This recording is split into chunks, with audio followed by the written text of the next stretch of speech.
Welcome back to the best division in football with Awthentik and the Beard, presented by All or Nothing Studios. What's up, team? Thanks for tuning in to our Thursday preview show. We only have 2 NFC East games to preview coming up. We'll also talk about the Thursday night game.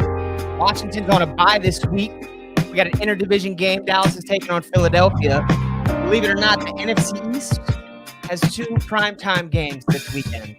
Totally hoodwinked schedulers. They thought they had some good teams coming into the season. We really showed them. Let's bring in the fellas. Awthentik, my guy. Big game this weekend. How you doing? I'm still, trying to get over this Philly loss from last Thursday, man. That's still lingering, man. And heading into this week, man, I'm a little bit shook, man. Tom Brady's balling out. It's going to be an interesting game. A tough game. I mean, you're not expecting to win, are you? I'm not expecting to win, but I'm hoping for a fluke W, man. Daniel Jones has wins against 2 teams in the NFL, and Tampa Bay Bucks are one of them. Washington football team is the other. A much different Tampa Bay team. I believe Jameis Winston was throwing interceptions, but any given Sunday is what they say. So there's always hope. Yeah, we're going in there hoping for a W. Always got to hope for that. The Beard, Washington coming off a win. They get a bye week, a rest up week. You still interested in the action this weekend, or are you gonna just relax yourself? You know me. Where there's action, I'm there, baby. You know that, man. Right. Plus, I really pulled my inner my homie Bill Callahan out and did some deep dive self-scout during the bye week, as he so eloquently put it last year when he was our interim head coach. So I've been doing some self-scouting, some deep dive self-scouting. So, I mean, I guess you got to define this for me. Self-scouting, like self-reflection. I'm trying to figure it out right now. Oh, my God. So, all right. So, y'all don't remember last year when Bill Callahan became the head coach, like, on an interim basis, right? Yeah. I remember. So, like, leading up to the bye week, he started using the term self-scout. And they were always asking him questions about, like, is such and such going to be playing, and what's going to be happening with Dwayne Haskins and Colt McCoy and the running back position. And he was always talking about this self-scout situation. And then when the bye week came around, he went, because if you ever listen to a Bill Callahan press conference, I mean, they were like 2 hours long for like 5 questions. Yeah, he was super slow. It was just like a lot of just like, I don't know. It was like he was reading a book or something, but he was always a character from like Cheers, like a guy who would sit at the bar and just or like a character that never appeared, but on a show. So he was always talking about this self-scout, and then the bye week last year, he dropped like this whole like speech about deep diving into the self-scout. And I guess it's just basically like looking at your situation and your players and trying to figure out who's doing what and if any moves need to be made. So that's pretty much what that is. But I don't like when people try to confuse, like make weird innuendos and words for stuff that's simple. Just be like, yeah, I'm scouting the team. I'm looking at the players. Yeah, but it's self-scout. We have to self-scout. So we're taking it inside. Yeah, I've been doing a little self-scouting on myself and this Washington football team. I've really just been like kind of trying to pay attention to the trade rumors, because I touched on this briefly, within the last couple of episodes about how, typically the football trade deadline is nothing in comparison to baseball or basketball and even hockey. But over the last, like, I'd say 3 years and even more so, like right now, you're seeing it like become a bigger deal, more so like baseball, basketball, and football. I mean, in hockey, where you have buyers and sellers, and like we talked about in the last episode. So I've just kind of been, keeping my eye on that sort of stuff. What's really interesting is I believe, the Washington football team definitely needs some receiver help. So, I'm kind of like seeing who's talking about what receivers. And a lot of people, one name that's been popping up a lot in, the league in general, as far as somebody who could possibly be traded before the deadline, is Will Fuller. Will Fuller's been one. Kenny Galladay's been another. So, there's definitely a couple of top-tier wide receivers that may be on the move, maybe even Julio Jones. And I brought it up to you guys. And Tim got right into it today. No yeah, shout out to the chat. My bad. He just went right into it. He's like, and I'll tell you what. No, sorry. All right. I'll touch on that a little bit. I'm like, all right, cross that off my nose. I'm gonna go ahead. I just, sometimes when I get to going, I get to going. Let's circle the wagons. Let me say some shout outs to some people. It's like, how was your week, man? The trade deadline, man. That's what that's what happens when you self-scout, man. The deep dive. Yeah. All right, let me get some shout outs real quick. Shout out to Simon, who he can't be here with us tonight, but he came by to say hello. He says he's going to catch us on a replay. He says his NFC East picks for the week are going to be Eagles win, Giants lose, Cowboys lose, and the Skins win because they're on the bye. And next in the Chizat to say hello, shout out to my man Joe Deals. Joe Deals actually put me on to a really dope Chicago Bears YouTube channel, and it's called The Tape Never Lies. I believe that's the name of it. It's really good. I just started checking it out today, so if anybody's interested in checking out some Chicago Bears content, The Tape Never Lies on YouTube. It's a really dope channel, so definitely get him a check out. Thank you, Joe, for putting me on to that too. Appreciate it. That's what's up. The homie Lex 044 says, Lex? hey, fellas, thanks Home for team. keeping me entertained on the ride home from work. Shout out to Papa Homewood, Kevin in the building. Pops in the building. Ryan Hegarty says he loves the stash. I don't know He's which one definitely of the talking three about of us me. you're talking Heads in the about. But, building. you know, I barely got a man. stash. You talking about me? guy. Steve got the fade on the stash. You know what I'm saying? Little blend. Little skin tight fade on the stash. He just shaved Boom's his got the morning. joke going. You know, I got the rolly fingers. He definitely right needs here. mine. Rolling Like mine. fingers. Haggerty's a Dolphins fan, and they Yeah. turned it around this year, man. They got a shot. We're gonna see what Tua can do here. I do a couple pick'ems, and on a couple of them, I picked the Dolphins to win this week. So Who the Dolphins got this week again? I can't remember off the top of my head, but it was definitely a winnable game in my opinion. Let us know in the chat. Haggerty. It's Tua time. Yeah. We'll I'm see how pretty he does. stoked. I saw a couple of people picking him up on the fantasy waiver wires too. I thought about it for sure. He's definitely a Gardner- buy now candidate. Yeah, why not? Gardner Minshew's on a bye for me this week, man. Surprisingly, he's led my team to a 5-2 start. Shout out to Jimmy, and his Yeah, I'm trying to fantasy catch league. you, man. I'm trying to catch you. That's in your other league, you 5-2, or in our league? In our league, I'm 4-3. Me, you, and PJ are 4-3. Shout out Anthony, Bluegrass Picker, and there goes PJ right there. Yo, what's good, boy? Mike Swan said And- I look like a Super Mario brother. He said I look like an Italian plumber.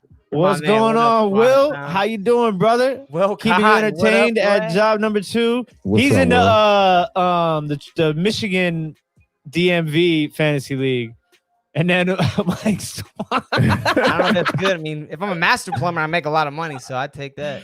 Yo. Hey, I thought you was gonna alley something like, yeah, I walk up in the crib, start laying that pipe. If I was smart like you, I that was would an have. alley you right there. Mike Swan hit me up though with the super vintage Teenage Mutant Ninja Turtles shower curtain still in the packaging and everything. Fresh. Real dope, man. What kind of vig is he taking? 40%? 50%? No. He just wanted to know how much it was worth. Oh, I thought he was 'Cause giving you it know, to like- 100%. That's what we'll Just see if something he for actually reference. posted or anything like that. We'll see. But Minshew, they said he's got some ligaments and some couple of small fractures in his hand, but he should be all right. We'll see. So, every Thursday night we pick the NFC East games and the Thursday night game. We only picked 2 games last week because the NFC East all played each other and the Giants played on Thursday night. We were all 1-1. Awthentik still sitting on top season standings. He's 17-12. The Beard's a game back of him. I'm 3 games back. I'm under 500. Can I just Having a ask poor you? season. You did readjust the one that you messed Yes. up on last. Okay, Yes. wanted You're to- still Hey, in wanted there. to clarify. You're good. Ain't no asterisks on the score. watch He's the trying, videos. trying to find Weird. a way. I had Every to time. clarify. Every time. He always throws the shade my way. I don't know if I like it. I'm not doing shade. I just want to make sure, that's Tough my job. goal is to be the best. That's like you go pay back somebody you owe money to, and they're like, it's all here? Of course it's all there. Count it. Count the money. The money's right there. First preview we're going to talk about is the Sunday night football game. 2-5 Dallas Cowboys traveling to the first place Philadelphia Eagles. They're sitting at 2-4-1. That is first place in the NFC East. Eagles finally got themselves a vintage Carson Wentz performance last week. 2 late touchdowns against the Giants. Stole victory from the jaws of defeat.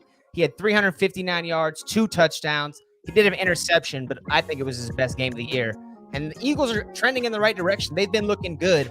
They do get some people back this week.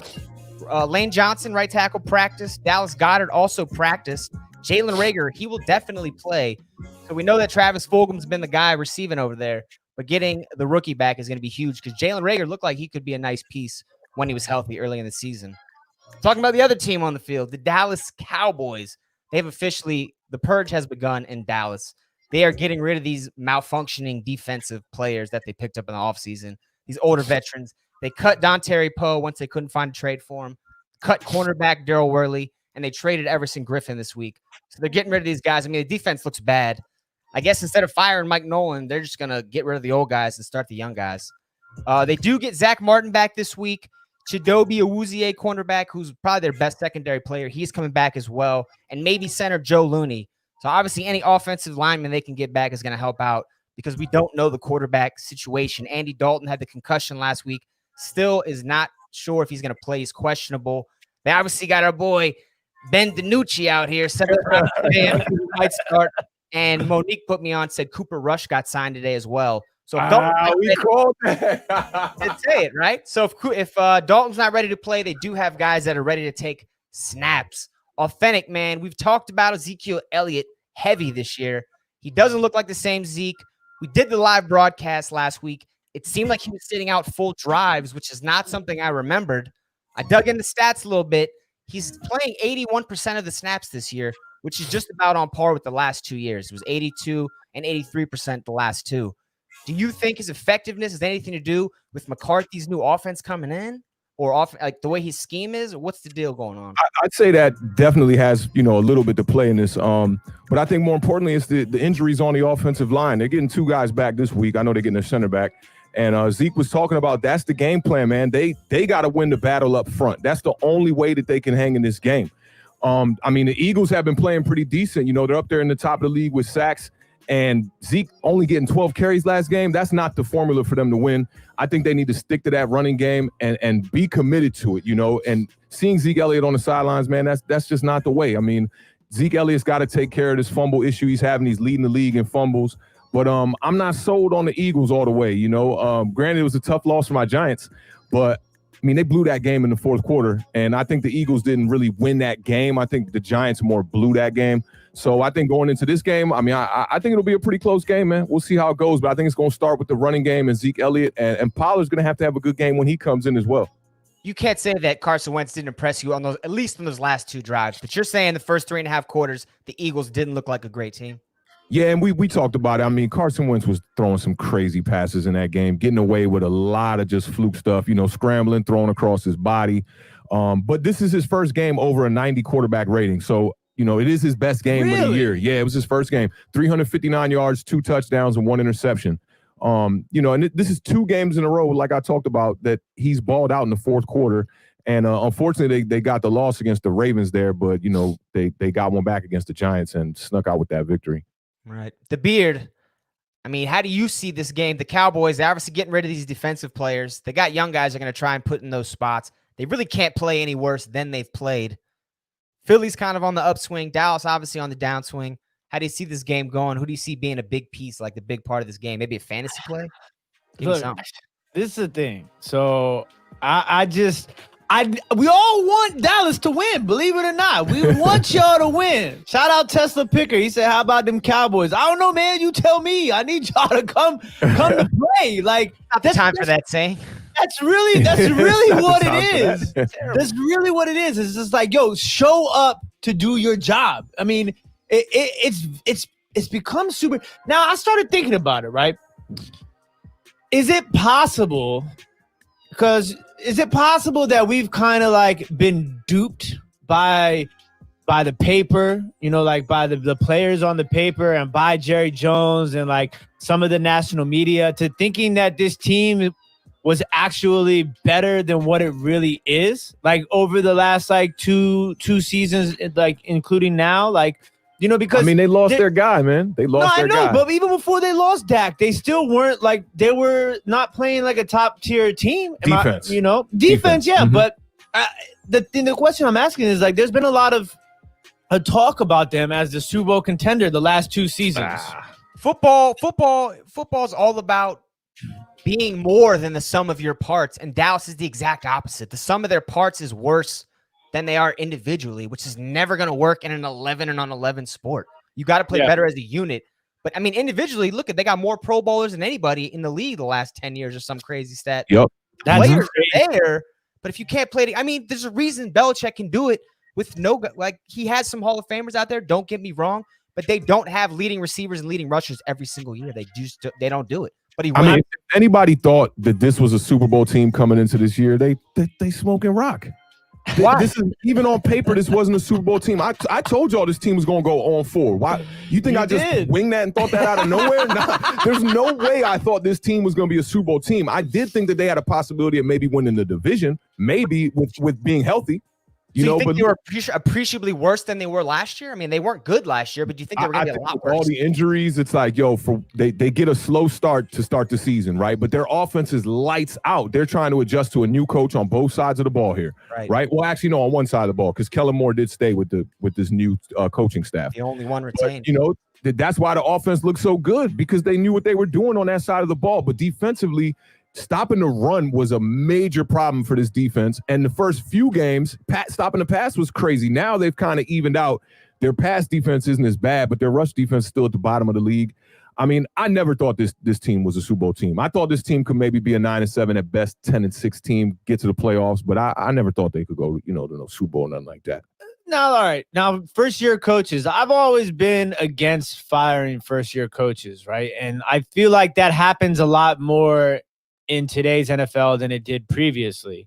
Now, my question is like, with Mike McCarthy, at sometimes you just kind of have to realize on both parts we might have made a mistake, right? But Jerry Jones, I don't know if anybody heard the Jerry Jones. So Jerry Jones does this show every week on Dallas radio. It's something, I forget the exact station number, but he might be losing it. He might be losing the fan. it. Yeah. And the dude asked him a question about leadership. So, like, I think the question was somewhere along the lines of, I'm paraphrasing here, obviously. Something along the lines of, when you walk into the locker room, do you notice that you're missing some sort of leadership? And Jerry Jones told the dude on the radio straight up to shut up. Yeah. He's like, I did see he said, that. shut up. Let me answer the question. And then at the end of the show, he wrapped around and apologized for. He's like, I'm sorry. What it made me think about, It made me think about like our podcast, right? And like how we could kind of do whatever we want to, but them dudes on them big stations, in his heart, he wanted to Kirk be like, Jerry, I'll slap the hell out of you. Say nothing. He just got real quiet and shrunk while Jerry just like broke it down for him and really said nothing. He pretty much said, yeah, we don't have any leaders, and it's pretty much my fault because I'm bringing in these players into the Cowboys facility. So, I mean, they might get like, some luck.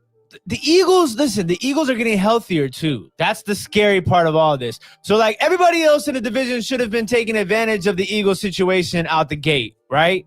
We did. We got the win against them, but, not everybody else did.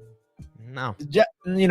Evan Ingram kind of messed that up a little bit for us. You like Jalen Reagor. You think he's good. I mean, now Fulgham's established. Fulgham's the man. He's good now, but I think Jalen Reagor is good. And you know what? Jalen Reagor has a chip on his shoulder because you know how the fans be in Philly? The fans in Philly are ruthless.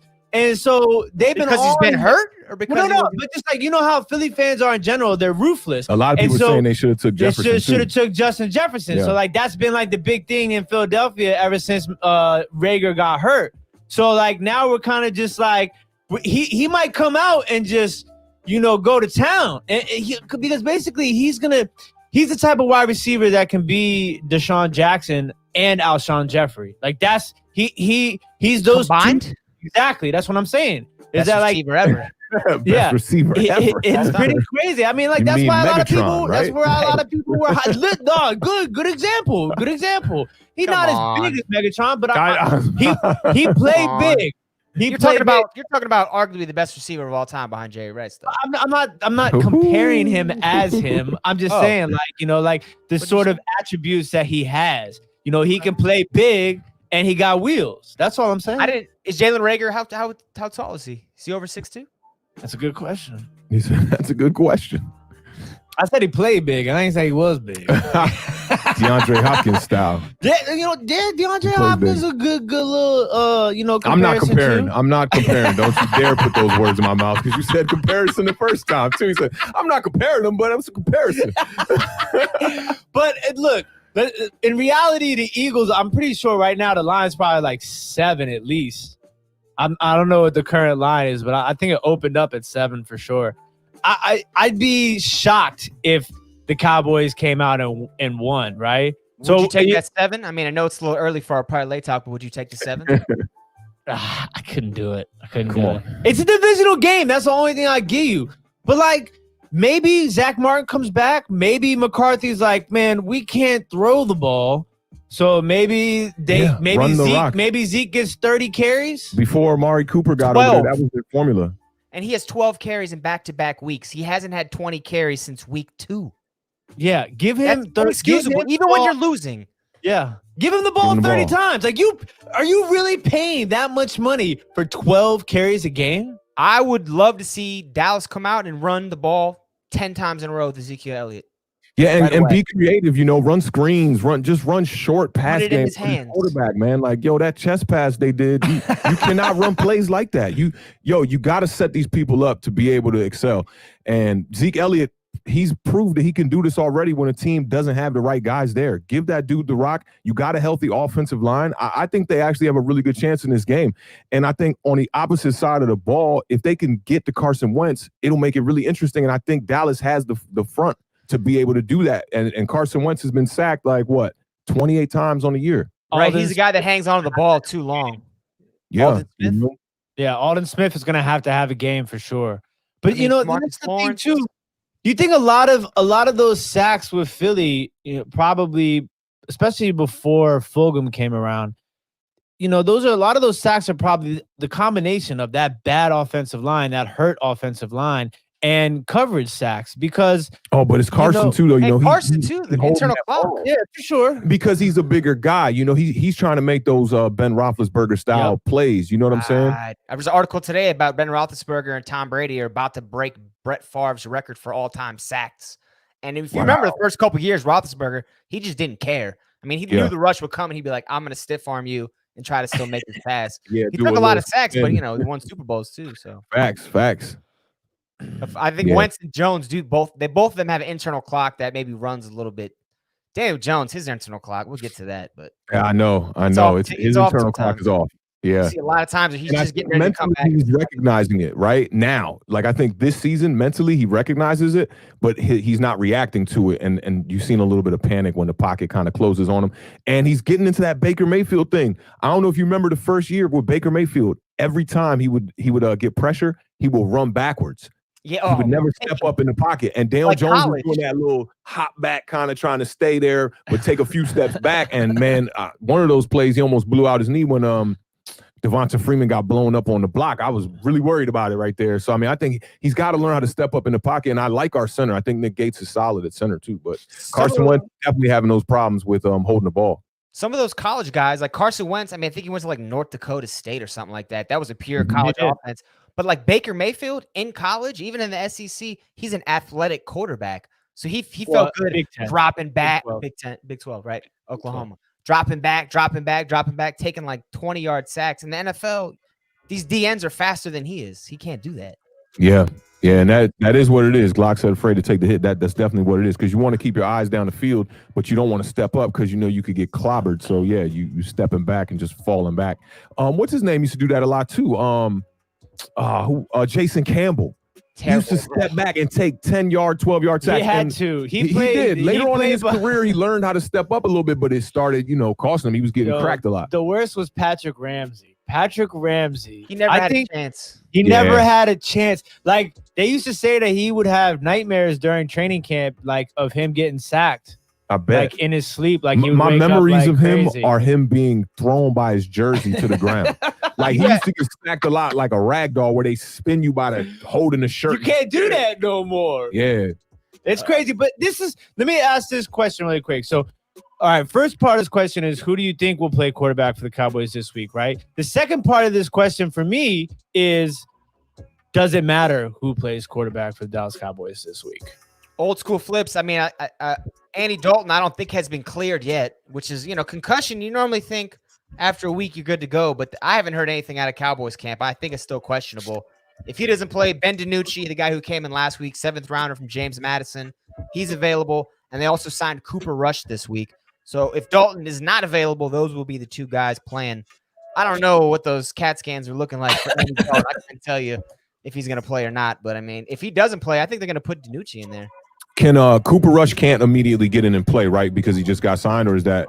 I'm not sure. Can he be active right now? That's a good question. I know for other players that have been signed, like for Antonio they were talking Brown. about Antonio Brown and a few. Who was the other one that had to wait? Le'Veon Bell. Yeah, They were talking about he had to wait a week.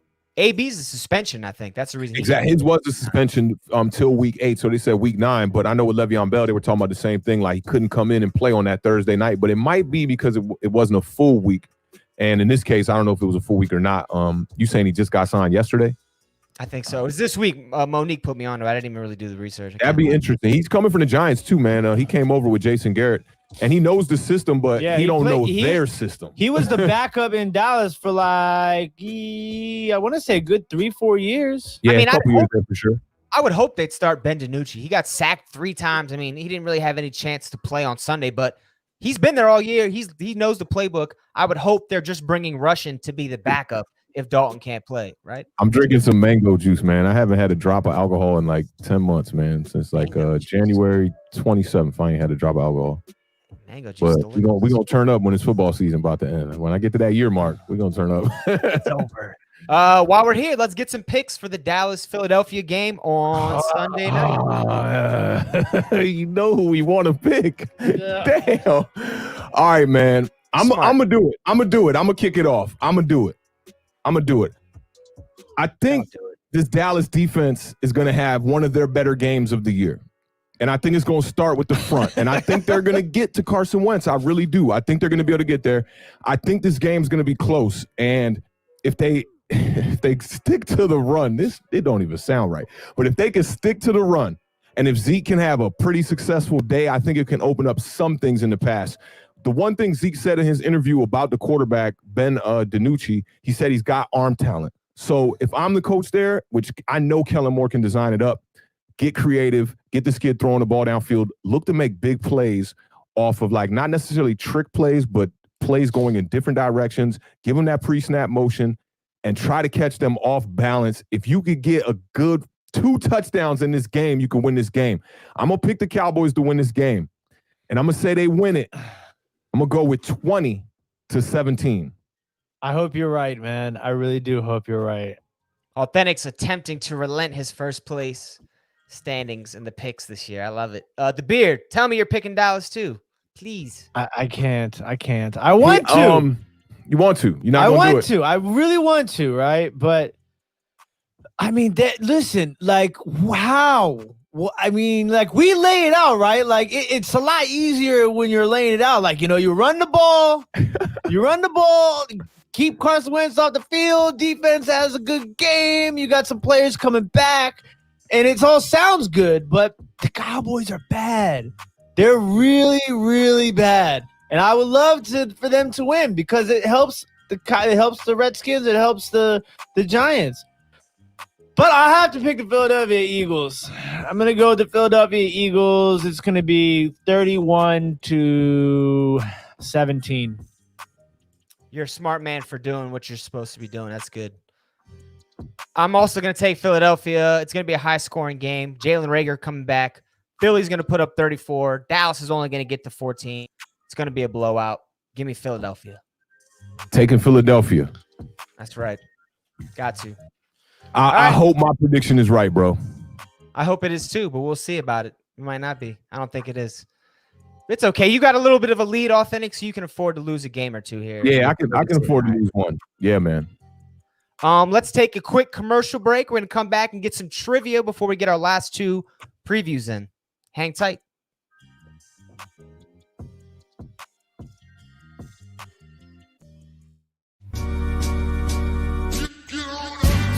Your wide receiver on IR? Aw, shucks. Your running back keep fumbling every week?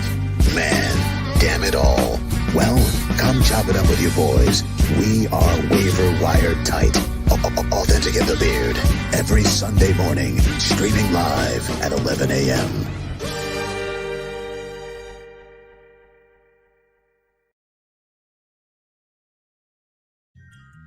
Shout out Sleepwalker for the new drops on our show, The Parlay. 11 a.m. every Sunday.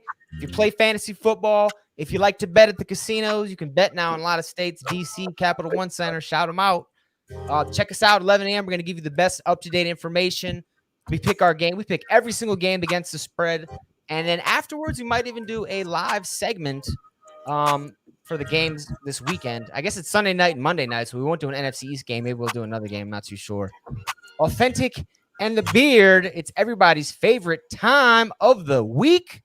I say week, but we do it 3 times a week. So of the day, I'll real quick pee. Trivia time. I got trivia. Trivia.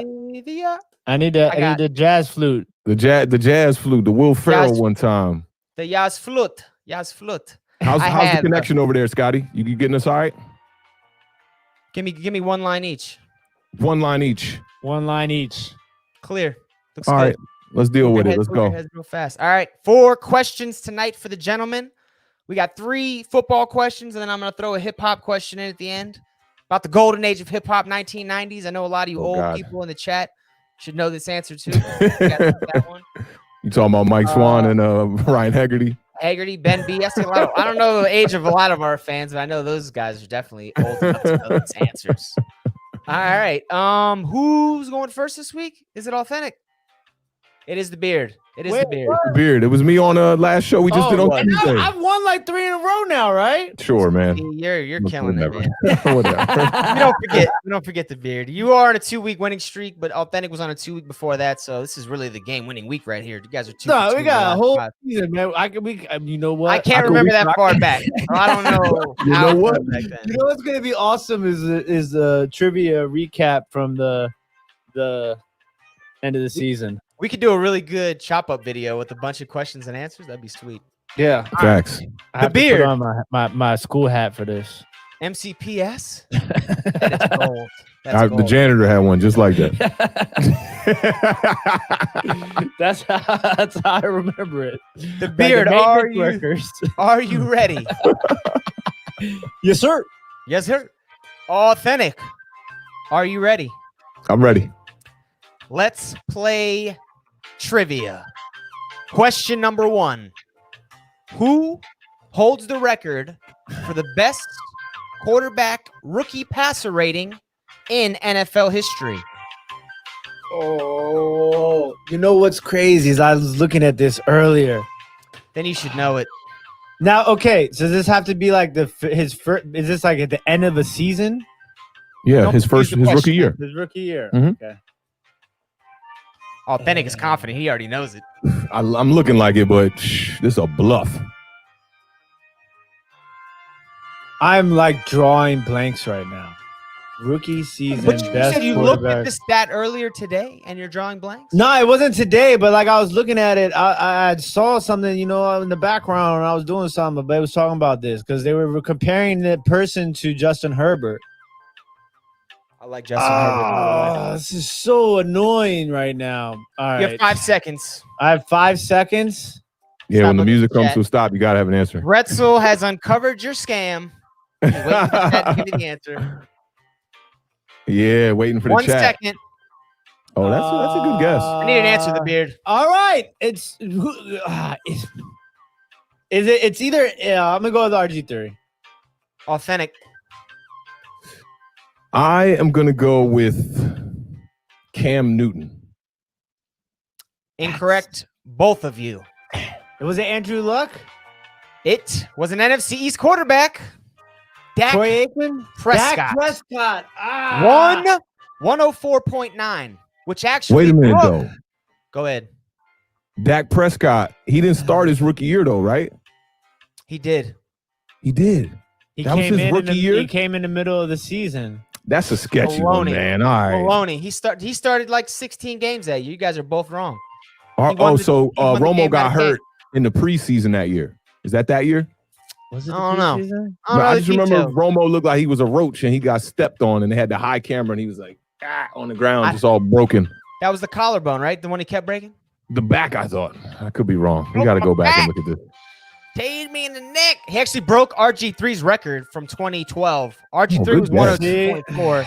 Prescott was 104.9. I don't know how many games he played. I'm still gonna go ahead and give you guys 0 points for that. Yeah, we didn't get it right anyway. Regardless. Couldn't be Mahomes Bluegrass because he didn't play his rookie year. Joe Namath. Good guess, Pops. Not the answer. Joe Namath. Question- Broadway Joe. Question number 2. Which player holds the NFL record for the longest interception return? Starting with Awthentik. 10 seconds, too. I don't like all this. delay. Yeah, I'll go It's more for you, the beard. the longest return. I got 2 people in mind.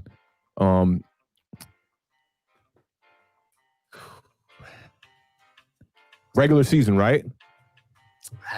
All time. Ooh. This record's hard to beat. It's 100. I'm gonna go. I can't remember his name. I yards. think his name was Larry Brown for the Cowboys. I Tim. shouldn't have went with that. I should not have went with that. I got a runner-up answer as well. The beard, we need right now, buddy. Is it just north to south yards, or are they Man, counting I like can't east to Of west? course it's north and south yards. We're going to I'm start gonna knocking you I'm gonna points. go with Devin Hester. That's a good one. That was going to be one of mine. Now, hey, can I give you another answer real quick? It's not Ed Reed.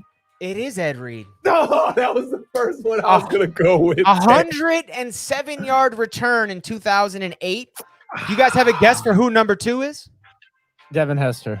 Stop right there. It's also Ed Reed. He has a 106-yard return in 2014 or 2004. Excuse me. Wow. Scotty Boomz is getting us today. Good questions. All right, let's go. You I guys like it. are I like it. 0 for 2 right now. I think I'm going to win this one this week.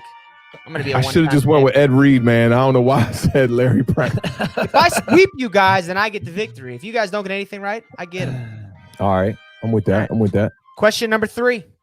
Last football question. You guys are going to have to nail this one. What NFL team scored the most points in one Super Bowl? Starting with the beard.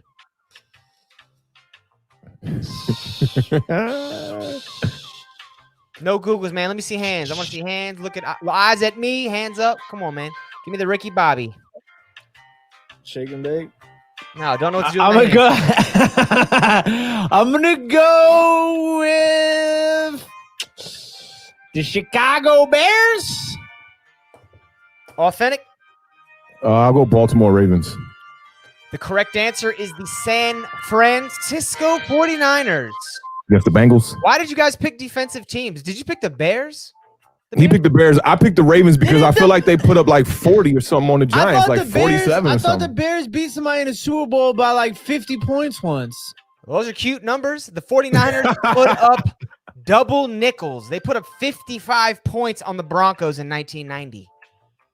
They beat them by 45 the Ravens points. put up 34. It was 34-7 on the Giants. 55 I might be to thinking 10. about the Chicago Bears playing against Man. the Washington Is there a Redskins. bonus question? Even Glock picking defensive teams. You guys are funny. I would think you'd pick like the offensive powerhouse squads, but The But that's what I'm Rams or saying. something. Chicago Right. at one point scored like 70 points in a Super Bowl or a playoff game. way before my era. I guess all I remember there is their 85 defense. He's like, but Chicago, man, I swear. Because we had trouble naming their best quarterback last show. We were like, who's their best quarterback ever? I don't even know. Like, man, 0 for 3. This is Devin amazing. Hester doesn't intercept passes. I'm getting the chat too.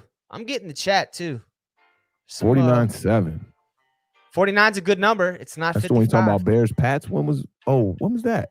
85? That was 85. It was 49-7. Yeah. That's a close one. Close game, only a couple possessions. Well, close one to the 55 that Coach Sosa used to, whoever put up. Coach Sosa, if you're watching, he used to say, I remember somebody said, I almost had him, coach, and he said, son, almost only counts in horseshoes and hand grenades. That's where you got that from? Yeah. I was You've gonna been say, he saying that stole for 20 Come on, years. man. Yeah, come on. If you attribute that to Coach Sosa, then yeah. That's the first time I have heard it. Okay, I'll give you that. Last question of the night. Oh, we get another one. This is the hip hop question. I'm going to get this one wrong, too. Been a stump fest. I don't know a thing about hip-hop. Not nowadays. This one people will Wiz know, Khalifa. I believe. Question number 4 for the victory. Like Simone, if you're back there and you can hear me, I can take your answer too, buddy. Who is the only MC to feature on the Notorious B.I.G.'s Ready to Die Oh, yeah. Debut Tim, you know this? album? Only one track I had do. a feature. I do. It's Method Man. Concur. Can you guys name the track Oh, for the win? For the win. For the win. Oh, come on, dude. Track number 9. I can sing it. It is Method Sing it real quick. Simone got it too. It's My women, I like them brainless. I like them stainless. That's part of the track. Let's think on it. Is She's it goes, Wagstaff. I live for the phone. No, it's I wake up in the morning. Oh my god. First one to answer gets it. Nobody. I can't remember, man. I can't remember doing this. You caught me. The what? I knew what was in the title. I couldn't think of it. Glock 30, you are correct. Method Man, aka Cheese Wagstaff from the East Baltimore crew on the wire. Both answers would be accepted by our judges. All right, so I guess we have a tie. I'm out of questions. I'll take a tie, Philadelphia Eagles style. Shout out to the Birds. Tie goes to the runner. Tie goes to the runner. Good job, Tie fellas. goes to Chat. the receiver. Chat went hard today. You guys gave me some answers. A lot of them were incorrect, but you know what? All right, let's get into our Monday Night Football preview. This is the one you guys have been waiting for. Woo. Tom Brady, the Tampa Bay Buccaneers are traveling to the Meadowlands to take on Awthentik's 1-6 New York Giants, coming off a heartbreaking loss to Philadelphia last Thursday, 22-21. The Bucs, this is a team that has been trending up. Tom Brady had 4 touchdown passes last week for the season. 18 touchdowns, 4 interceptions. Not the stats you'd expect from somebody in their mid-40s. He's having a rejuvenated type season. Scotty Miller out there. They got Mike Evans. Chris Godwin is not playing, but also making a resurgence. Rob Gronkowski actually had 5 receptions, 62 yards, and a touchdown. We know how dangerous Brady can be when he's got an effective tight end. So if Gronk's getting his legs back together underneath him, this offense is going to be scary for the rest of the year. But we got to talk about their defense. That's where the numbers really are. Second in the NFL, they have 25 sacks total. They're allowing 3 yards per carry and only 66 rushing yards a game. Those are both first in the NFL. These are 2001 Baltimore Ravens type numbers. The New York Giants have allowed 20 sacks on the year. So if we're talking about a place that they got to really step up this week, that's a big one. I don't know if you guys heard, Will Hernandez tested positive for COVID. He has been put on the inactive list. 4 of the offensive linemen for the Giants have been quarantined. I haven't heard about any other positive tests, but Will Hernandez, obviously an anchor there at left guard. Only a second-year guy, not a true stud yet, but a hog molly and somebody they would like to have out there against this fearsome front that Tampa Bay's got going on. Andrew Thomas has been kind of a disappointment this year at left tackle. Matt Pert was a later drafted right tackle, and he's actually been a bright spot for New York. So they're going to have to mix up these offensive linemen if Will Hernandez isn't out there to give Daniel Jones some type of time, because if they don't control the clock, Brady's going to put up a 50-burger. Awthentik, I know you got some stuff to talk about. You said earlier that you don't see it as a great chance to win this game, but any given Sunday.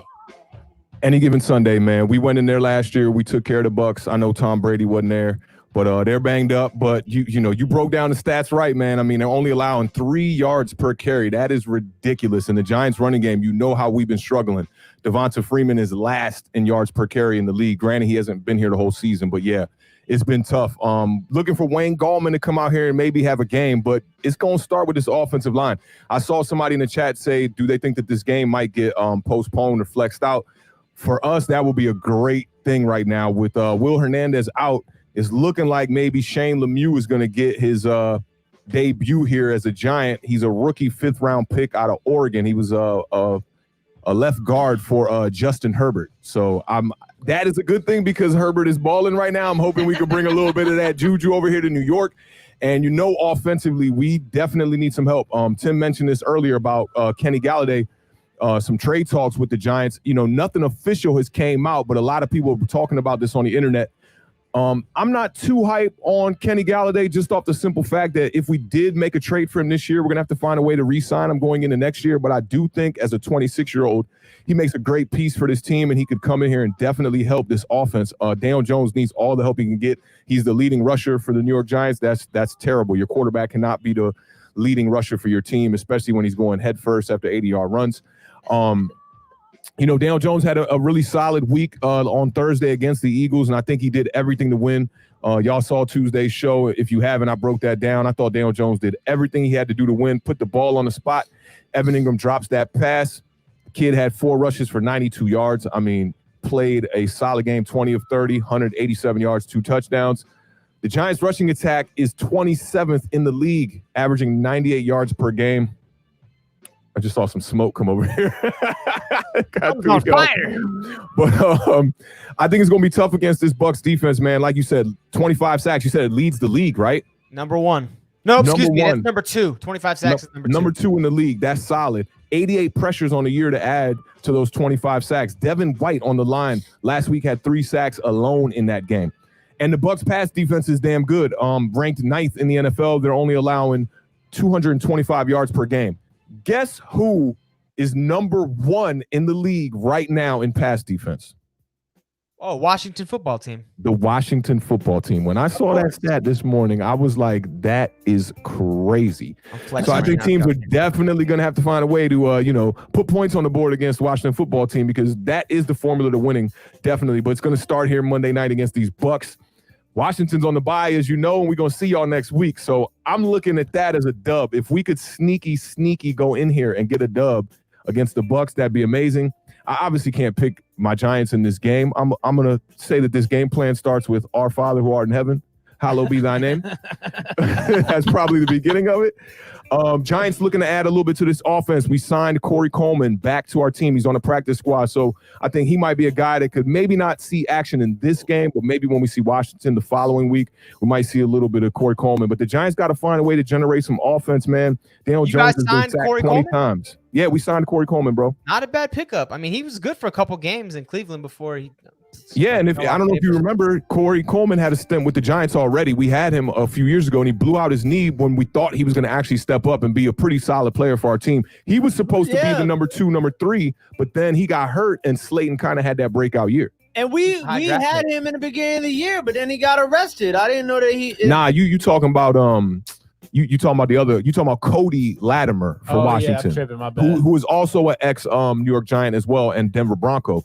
And I don't even think he's in the league right now. But Corey Coleman's a middle first round draft pick for the Cleveland Browns, who just didn't pan out. He got hurt in the first year with Cleveland, and then yeah, definitely. But he, I'll tell you where he did show up for the Giants.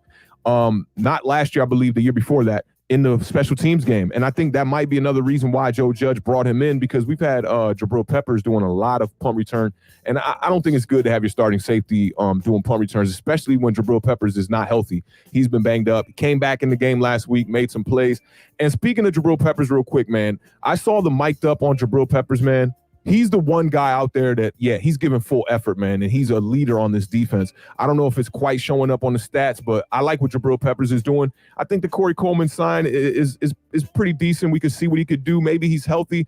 We know he's always had wheels, and Giants need somebody with some wheels here to take some pressure off of Darius Slayton, who seems to be a little bit banged up himself. But it's going to be difficult against this Bucs defense. I mean, across the board. Rushing defense, pass defense. Tom Brady coming off a Week 7 game, 33 of 45, 369 yards, and 4 touchdowns. The Bucs might have the best offensive line in the entire league. 48 dropbacks last week. Tom Brady got hit, or 45 dropbacks. He got hit 1 time. He also gets rid of the ball, too, though. I mean, that's Tom Brady. That's that Eli thing I used to always talk about. When he's gotten older, he's been good at that. But Awthentik, man, we know the chances are slim. They're not great. If the New York Giants are going to prevail this Monday night, give me one player on the Giants offense and one on the defense that has to have a huge game for you guys to win. Man, I'm talking 200 yards receiving, 3 touchdowns. Yeah, I feel you. I mean, I think the guy who's going to be able to, who's going to have a big game is Daniel Jones. It's going to start right there, on offense. Easy choice. He's an easy choice, and I think he's consistently done that this year, tried to put this team on his back. But when it becomes time for him to really try to take over the game and get the W, he's been, he's fell short. So I think if we could beat the Bucs, it's going to take a lights-out game from him. He had a lights-out game last year against them. I know Tom Brady wasn't there, but a lot of pieces from this defense were still there. And I want to say, that was one of his games with 4 touchdowns, I believe. Might have been 5 touchdowns in that game. It's his best game on his books. And I think it starts there on offense. Defensively, I think it's whoever we put at the opposite corner of James Bradberry. We know James Bradberry been locked down pretty much this whole year. He's had a perfect year in my eyes, except that pass interference call that he got last week. That was a bonehead play. But I don't know if they're going to try out Logan Ryan at this corner. They tried a little bit of Corey Ballantyne last week. I was not feeling that. Ryan Lewis, Travis Fulgham targeted. They targeted him all game. I mean, he was just getting cooked all game. And even dating back to before that game, Dallas targeted him with Michael Gallup. And Bradberry, am I right? Does he stay on one side of the field? He doesn't travel, right? Yep, he does not travel. Do you want to see him travel, or is he more of a zone guy who needs to be on one side? No, I like him staying on the one side because what's good over there. You know what I mean? Giants, they're going to have to find a way to generate some pass rush, man. And we got a lot of injuries on the defensive side of the ball. Zimenez, X-Men is out, and Lorenzo Carter's been on IR. I think Lorenzo Carter's an Achilles injury out for the year. So, this new kid that we signed, though, I forget where he came from. He's a journeyman, played on a couple teams. I forget his name. But this should be his first week of action. Hoping to see a good game out of him, but I think that the opposite corner of James Bradberry, that's where it's going to start. They need a hell of a game out of that corner because that's where we've been weak. Finishing out the second quarter and finishing out the fourth quarters in these games, we've fell apart in our last 3 games. The Giants got to correct that. Get rid of the penalties. We had 9 penalties last week for 80-plus yards. Clean that up, man. Be a disciplined team under a disciplined coach, and you might have a chance in this game. The Beard, man, how do you see this? I mean, I'm assuming you think Tampa Bay is going to win this game. Before I get everybody's pick, give me some keys the Giants can pursue, and also give me some insight on Tampa Bay's Super Bowl projection because they're looking good. If you guys have been watching Awthentik and the Beard since episode 1, you'll remember that I did pick Tampa Bay to go to the Super Bowl. So yeah, I mean, a lot of people did. Yeah, they were like the Dream Team '92. Real quick, the guy that you guys signed, Jabal Sheard, he's good. He's not a scrub. I mean, he's definitely a journeyman type player, but he can be a plug and play type guy. Authentic, that could be good. Yeah, I saw a lot of tackles on his stats. I like what I saw. I don't know a lot about him, but hopefully you come in and see some immediate impact on that defense. We just need somebody that can close out late. Right. I mean, I try to look at the intangibles here. Like the intangibles. Yeah, the skin tangibles is what we like to call them here in Washington. Shout out Cernock. But like the Tampa Bay. Tom Brady. Tampa Bay. I like that. Tampa Bay. I mean, Tampa Bay. I like that. That's tight. So Tom Brady's kryptonite is the New York Giants. Let's be real. Forgot to mention that part. So even normally in the playoffs, but yes, but if you remember, which I'm sure Awthentik does, that year when they beat them in the playoffs, they almost beat them in the regular season. I want to say it was either week 16 or week 17. I remember that game very clear. They won by 1 touchdown. They did, right? but the score was a little closer than the game was because we were down by 10. And I want to say we kicked a late field goal to try to get another late score to get a touchdown to tie it up, and it ended up being like a 7-point loss or a 3-point loss. Yeah, but your D-line played well that game, and I think it was if people really paid attention, they would have been like, "This might be a team that could stop this undefeated Patriots." For sure. It was the last game of the year. Tom Brady loses to Nick Foles and the New York Giants. That's pretty much it. That's it. So you got that going for you. And, what's interesting is another thing that I'm looking at in this game, not necessarily as who will help one side win or one side lose, is I want to see Antonio Brown. I want to see how he's playing though, right? He's playing. No, I don't think I think he's not eligible to play until week 9. Yeah, he's got to serve the 8-game suspension. Yup. I thought he was playing this week. Sorry, I thought last week was his last week of suspension. Awthentik wins trivia time. Trivia time. Well, shoot. Oh man, that it ruined Tim's whole soliloquy. 30 notes Talk on about- AD. Dang, man. You want to talk about that tripping. next week? Talk about him next week, man. No, What they do it's didn't cool. bring. It's just, that was something I was curious about because no Chris Godwin this week. Yeah, So that gives the Giants an upper hand there. I mean, it now does. we got to stop Scotty Miller, man, who, Scotty Miller's coming off a game. He was on my bench in my fantasy, 21 points on my fantasy. The kid, he definitely reminds me of a baby Wes Welker, a baby Amendola kind of vibe. What was the homie from the Cowboys too? Cole Beasley, who plays Cole for the Beasley. Buffalo now. Yeah, he reminded me of that vibe. Short, quick, knows how to get in and out the routes. Can definitely be a problem for this Giants secondary, and he's coming off a big game. So he leads their team in receptions. It's yeah, either which receptions or is yards. it's kind of sketchy, because Mike Evans missed a game here.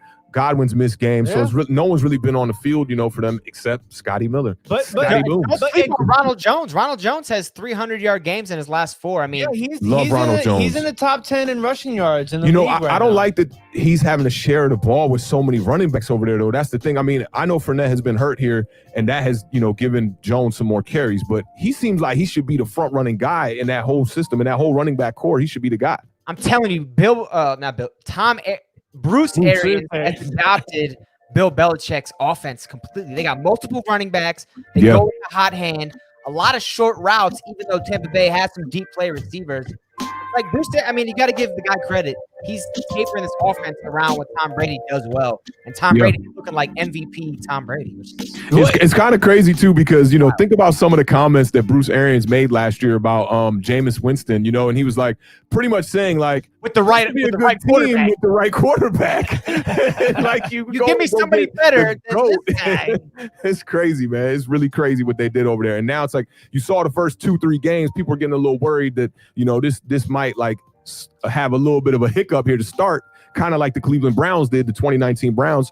And they're right back. Now everybody's on board talking about they're the front runner for the NFC to be the Super Bowl representative. I mean, it's going to be them or maybe Seattle if I had to put my money on it right now. I mean, it's the thing. Tampa Bay's off. Go ahead, DeBeard. No, I was just gonna say the other thing that I wanted to point out that was like the opposite of Tom Brady was that the comment I highlighted here is that if you remember, like the game against Tampa Bay was basically like Daniel Jones stepping onto the scene game, and like that was a crazy game. That touchdown pass he threw in the end zone was crazy. And then the other thing is so some people may say this about the Giants don't have the same sort of recipe of a team that beat Tom Brady, right? But if you look, I mean, albeit it was against the Eagles, that Giants defensive front has been playing really good football lately. Yeah, against the run, they've been balling out for sure. And I feel like they get good pressure, so that should be interesting. And then another good point from the chat too is like I talked about it, and I think we touched on it briefly also. But like during that game, I was just like, Wayne Gallman is out here running. Like he really wants the bulk of the carries. And I think that's a huge point because if you can utilize Gallman in the run game to, control the time of possession, that's huge for keeping Tom Brady up the field because Tom Brady in the last 4 weeks is the best quarterback in the National Football League statistically. Which is crazy. I'm glad if you're going to control the clock with the running game, it's going to take Daniel Jones to have to go down there and get touchdowns, which that's been a problem this year. Against the Eagles, we had three and outs in the second half. We had a 3 and out in the first half, and they can't capitalize on third downs. And that I talked about that. I think that's Daniel Jones' biggest problem is like when you see that window and it's like, yo, you could put him away, you got to put him away. And Wayne Gallman, yeah, he looked furious running the ball in that fourth quarter. But at the end of the day, he was only averaging like 3.3 yards a carry. Which is crazy to me. Yeah, but he was getting positive runs. But here's the thing about the Wayne Gallman thing too, is like when we really needed him on that last drive, right before Evan had dropped the 3rd and 6, there was 2 straight runs to Gallman. And they both got shut down. One for 1 yard, one for 2 yards. And it's like when you needed that one more first down where they would have really crowned him, if he could have picked up that first down on the ground and we wouldn't even have had to throw it to Evan Ingram, he falls short there. And I think that's kind of been the story of Wayne Gallman's career, which he might not be here next year. He's not a feature back, man. Like, he's a good third down guy, good relief guy if your dude's hurt or like getting tired. But it's kind of the same way Washington fans were with Chris Thompson. Everybody was like, Chris Thompson, man, we got to give him 25 carries. The guy is not a 25 carry running back. He's a great third down back, receive a little bit out of the backfield, but it's not somebody you can feature in an offense. And that's a big part of running an offense. You have to have a running back that can not only carry it 20 times, but take 20 hits. And Gallman's not that guy. Chris Thompson wasn't that guy. They're explosive, but you only have to use them in little slices to get the best effect out of them. You can't. So let me ask you guys this then, because we have been talking about how, effective Daniel Jones and the Giants offense have been running that RPO. Do you think that you see more of that? And do you think that sort of play calling is something that would be effective against a defense like Tampa Bay's to kind of keep them off balance? They're a very aggressive defense looking for sacks up front for sure. So, I think, you could definitely run RPO, but if you could, our RPO has worked when the running game is not working, which is so strange. And I think it's because Daniel Jones just looks, he's sneaky. He doesn't look like he's going to run the ball. You looking at him the same way you probably looking at Andy Dalton, and then he keeps the ball, and you're like, oh, he's down the field 40 yards. I was talking to you about this off air, Tim, that Daniel Jones is one of the fastest quarterbacks in the NFL right now. When they clocked him, he was at 21 miles per hour. They clocked Lamar Jackson, a few others, at their fastest miles per hour, as Tim would say it. For this year, and Daniel Jones was faster than all of them. It was some running backs on that list that he was faster than. I think he was second of all the people on the list. So the kid can definitely run. I think it's going to start with getting our running game to click. I don't know what's up with Devonta Freeman this game. He had the ankle injury. I don't know if he'll be back. But I think somebody said in the chat that he wasn't practicing all week. I'd like to see Alfred Morris. Alfred Morris is sitting on the practice squad, man. It might be able to. You guys have Alfred Morris? Yeah. What are you doing? Put him in the game. What are you doing? Man, that guy. It's the I truth. love me some Alfred Morris, man. He would have that home run touchdown he used to do, man. Yeah, so there you go. Freeman not going to be playing this game. So, they can't rely on just Wayne Gallman. David in the chat wants to put Andrew Thomas at tight end. He said his red zone efficiency is 100%. He is. He's 1 for 1 on the year, man. Eligible tackle. If he's got good hands. That's the other thing, man. If they move this kid, the Shane Lemieux, the new 5th round pick or whatever, out there to left tackle, maybe that we'll see Andrew Thomas on the right side or left guard, and then move Matt Pert to left tackle. That will put 3 rookies on the line for New York in this game against one of the number 1 defense. It's already a youthful. Even when you have Will Hernandez, he's only a second-year guy, but COVID, how did he get that, man? What was he doing?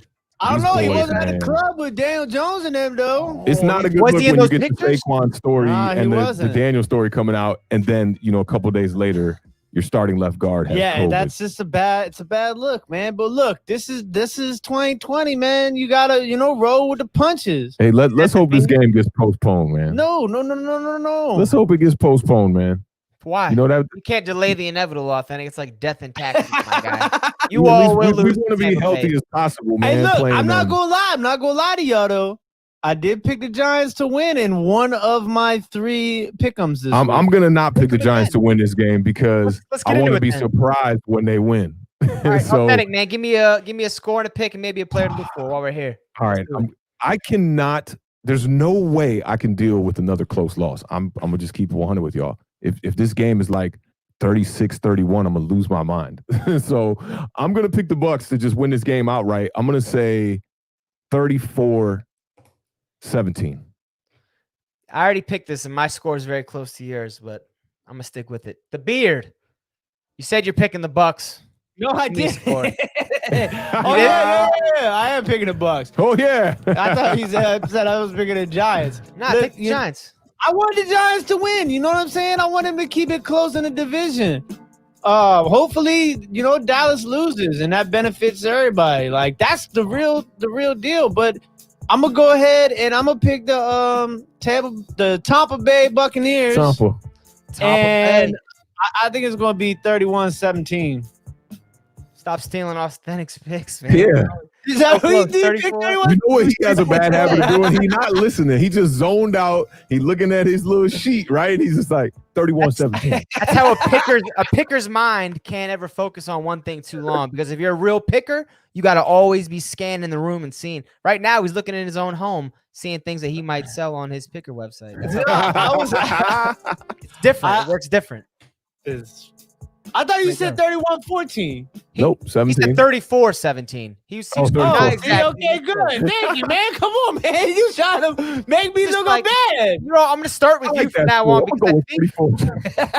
But answer me this. The Beard, you don't pre-write your scores down, do you? Nah.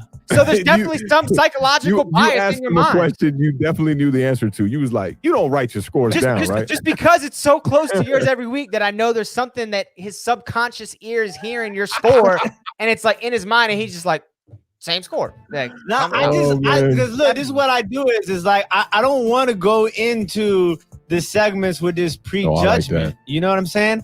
I like to keep my mind open to the possibilities because y'all might say something and bring up a stat or something that like I didn't know, and that might affect where I decide to go. So I kind of just let my mind do the thinking. Like maybe Antonio Brown not playing this week. Look, let me tell you, man, he was like, for real? I feel Damn, stupid. I had 100 things. I feel stupid because I really thought that was the situation. Keys to victory, Antonio Brown. Look, no, that wasn't it. But I just wanted to talk about it because I'm curious to see how that's gonna work. Because you're gonna think about this. There's gonna be a point in time in this season, right?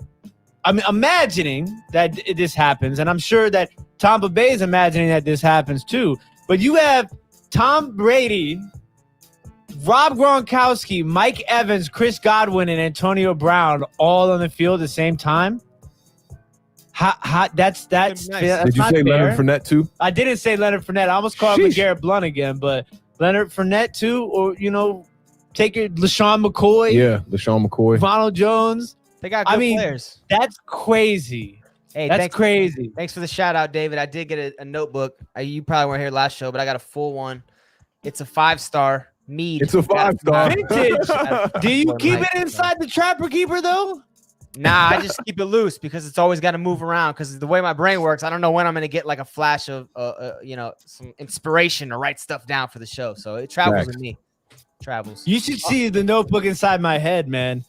No, nobody should be revealed to that notebook. That should stay right where it is. It's for you. It's personal. It's personal. Where it is. Like I take so many brain notes. It's crazy.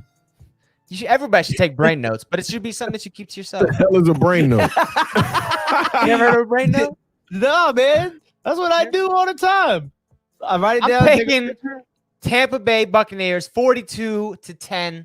I think Tom Brady. Tom Brady doesn't like the Giants. Tom Brady is minus 2 rings because of the New York Giants.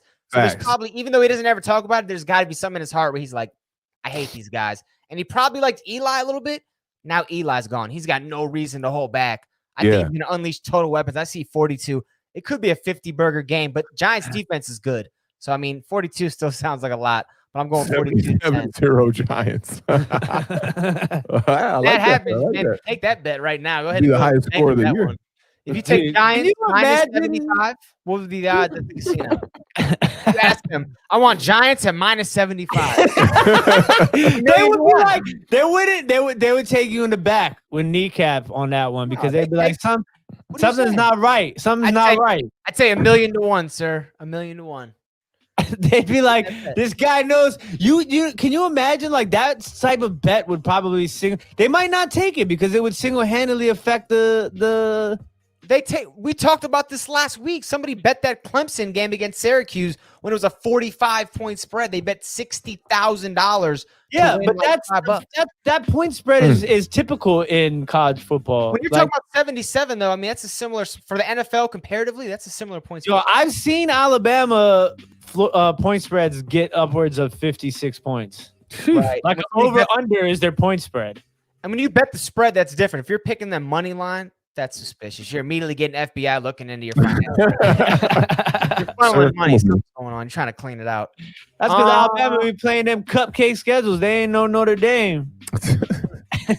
Tanner's a Notre Dame fan, Tim. Oh, word. I didn't know that. Mm-hmm. Go Irish, baby. Authentic, any last words in your Giants? Nah, I'm good on that, man. Like I said, our Father who art in heaven. I was gonna say when I said last words, I was like, I will be done. Yeah. Last words sound kind of dark. Yes. Right. we're gonna say a prayer, and I'm hoping to be pleasantly surprised after Monday night. We'll see. Any given Sunday. Tim, what time's kickoff tonight? 8:20. 8:20. I forgot there was a game tonight, man. Me too. We're having a good time tonight. We're having fun in here. I told you I had a vibe about this show. I don't know what it was, man. And it's working. You hit it all right. Let's take one more commercial break, and then we're gonna come back with our last preview. It's about the Thursday night game. Stick around. We'll be back in 15 seconds. Give or take. Get them. Expecting your lineup to be the only for it to turn into some. Well, we can help you rectify that situation. Come chop it up with your boys, Awthentik and the Beard. The best division in football. The best division in football. Streaming live every Tuesday, every Thursday at 7 p.m. Shout out our boy Sleepwalker, one of the best vocalists around. Gives you the music drops. He sings too. My man's got an amazing voice. Thanks for the drops. Check us out this Sunday, the Parlay, 11 a.m. Betting, fantasy, whatever you need. I feel like Awthentik purposely set this beat up for my final preview because he knows you know it. this one makes you go a little wild. Thursday Night Football kickoff is in 8 minutes. We're going to try to get you guys out of here. Carolina Panthers taking on the disappointing 1-6 Atlanta Falcons. They just played on October 11th. Carolina won. It was 23-16. You might remember this game because right when it was over, Atlanta fired their head coach, Mike Smith, and the GM, Tommy Dimitroff. So it's a new regime, same team on the field. We'll see if anything can happen. Christian McCaffrey was questionable this week. He is ruled out for tonight. He will not play for Carolina. They're sitting at 3-4. They just lost to the Saints last week. But they're having a good season. Teddy Bridgewater, man, if it wasn't for Alex Smith taking the field, this would be my comeback player of the year. And I might still vote for the guy. He's fifth in the league in passing yards, second in completion percentage, 10 total touchdowns, 5 interceptions. His knee injury was almost as devastating as Alex Smith's ankle fracture. And he's actually leading a team that was supposed to be awful with a new coach and new regime. They're 3-4. They're right in the thick of the wild card. So Bridgewater's the guy I used to like, and I'm right back on that bandwagon again. Calvin Ridley's the receiver I want to talk about for Atlanta. He's the best receiver in football no one's talking about. Well, they're talking about him. He might be the best receiver in football. 40 catches on the year, 615 yards, 6 touchdowns. When they played 2 weeks ago, he did have 136 yards. He pretty much led all the offensive players in any type of production. And coming up 7 minutes away, Awthentik the Beard. Give me a quick preview. Who you see the ball out, who to sit on your bench of your fantasy plan, and give me a score and a pick. I like what you said about Teddy Bridgewater, man. Dude's definitely been balling. Second in the league in completion percentage at 72.2, man. That's solid. 5 interceptions on the year. He's got to clean it up just a little bit with the 8 touchdowns to go with it. Panthers lost to the Saints in week 7, a tough one where Teddy Bridgewater balled out, man. 23 of 28, actually. It was 82% in that game, 254 yards and a pair of touchdowns. Wow. I think that this game is a must-win for them, man, you know, because they're surprisingly in the mix here.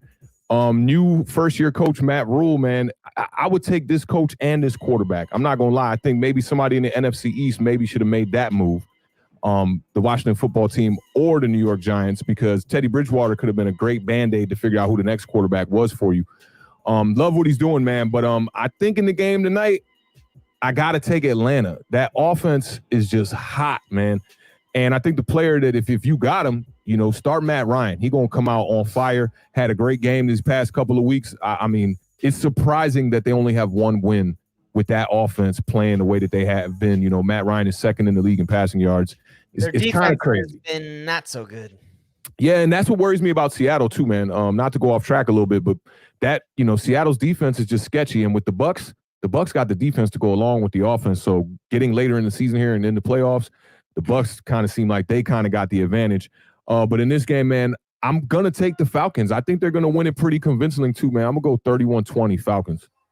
The Beard, did you notice how Awthentik slipped in Seattle in that conversation? Just like real slightly, just kind of snuck it in and then snuck him right back out. He's low-key. That's his second team. He's a Russell Wilson fan. He's a Seattle team. DK Metcalf. He loves these guys. Yes. Can we talk about the DK Metcalf chase down memes? Oh, yeah. Those were crazy. Those were so good, man. The fries one. It was like my landlord and what me and my landlord. My girl, my fries and my girl. That one is that's the best one. Yeah. We got the Joe Rogan and the elk meat. I don't know if you guys follow Joe Rogan, but my man eats like cooked elk meat 3 nights a week. And that was yeah. That was on there. The Beard. Give me something to look for tonight real quick. 4 minutes to kick off. Like this is actually, you know, a tough game to pick because I do like the direction that Carolina is going in.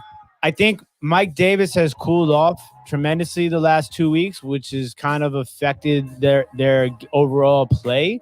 I think if Mike Davis can have a bounce back game today, and it's playing against Atlanta as a prime opportunity for him to do so, then I think Carolina can win this game. Now, that being said, Atlanta Falcons, man, they got some weapons on the offensive side of football. I was mentioning Awthentik before we went on air that they have the leading passing yards. Matt Ryan leads the league in passing yards. Calvin Ridley, I think, is number 3 in the league in receiving yards. Todd Gurley is tied for first with 7 rushing touchdowns in the league. So it's like they got the weapon. Gurley? Yeah, Todd Gurley is tied with 3 other people. I've got Todd Gurley on my fantasy, man. Man, I'm betting you called that. I was like, no, this guy's going to be a You remember that first show when we were talking about Todd Gurley? People were like, oh, he's done. He's done. I'm like, nah, man.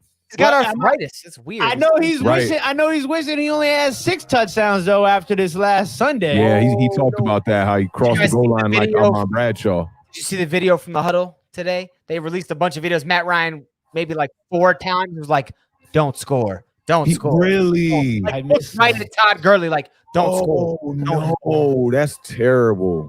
I'm surprised I mean, I'm sure it wasn't a Falcons team person that released the video, but it comes out and you're like, that makes him look even worse. Yeah, that looks. You're a bonehead now. The quarterback told you 4 times in the huddle, and you like, still Mr. did Officer, it. I didn't know I couldn't do that. Like, nah, dude. Yeah, right. And look, another thing about Atlanta, you might see Julio Jones hit the trade market. Just gonna throw that out there. I saw an article, man, that was like, enjoy these games from Matt Ryan and Julio Jones, because it's probably gonna be the last run you get to see from them, like actually balling out together, because one of them will be out of there soon. And that's the thing that's crazy is like, if you look at Matt Ryan's stats, like statistically, like he's got 21, 81 yards, 12 touchdowns, 3 picks on the season. Balling. And like, so what happens if they get, in that top pick area? Are they going to take Trevor Lawrence? You might have to. If you're top pick, you take Trevor Lawrence. If you got the number 1 pick, you probably take him.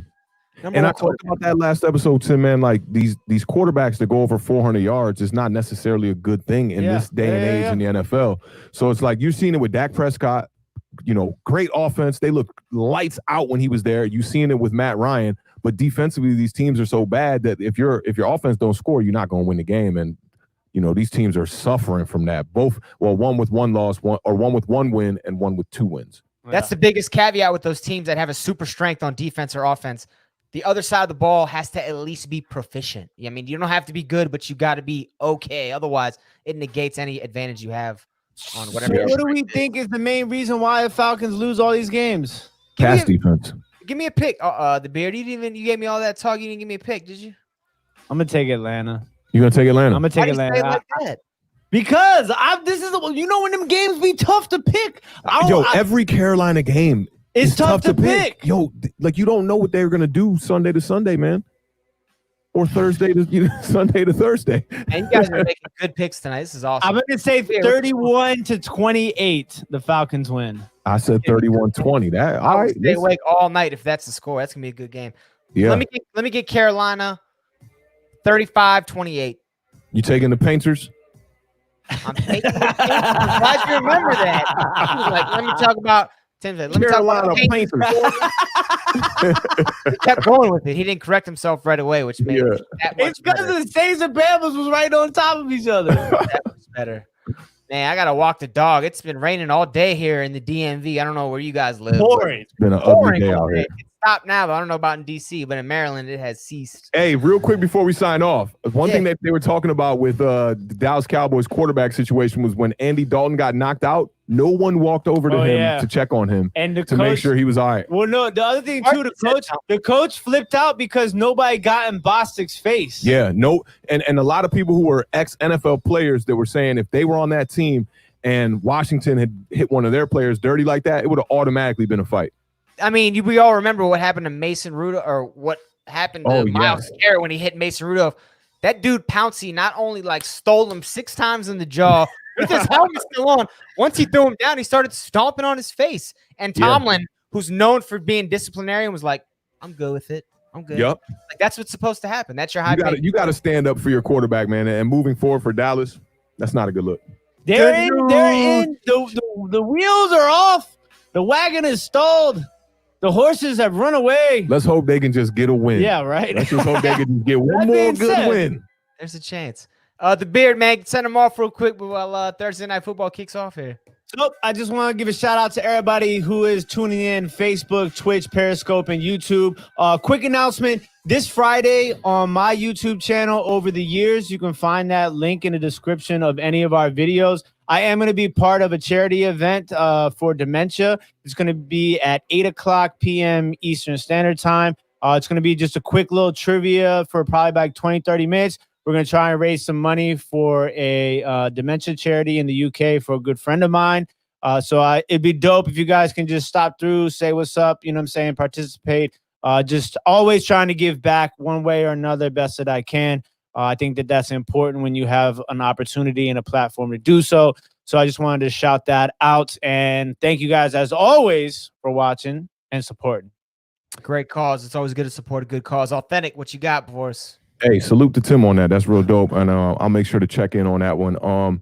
Thank you to everybody who joined in the chat, man. Came over from Facebook, Twitch, Periscope, all the different platforms. We definitely appreciate you. And I'll just leave y'all with this, man. Make sure y'all get out here and go vote. I got out there today and I voted in this rain. Took me 2 minutes, man. So don't listen to all that hype they talking about on the news. You can't get into the voting and all that. Take your time and go ahead and just go ahead and handle that, man. And yeah, maybe we could see a little change this next election. Yes, sir. We'll see one way or the other. Could definitely go vote. That's a good advice from Awthentik. Thanks again for tuning in tonight.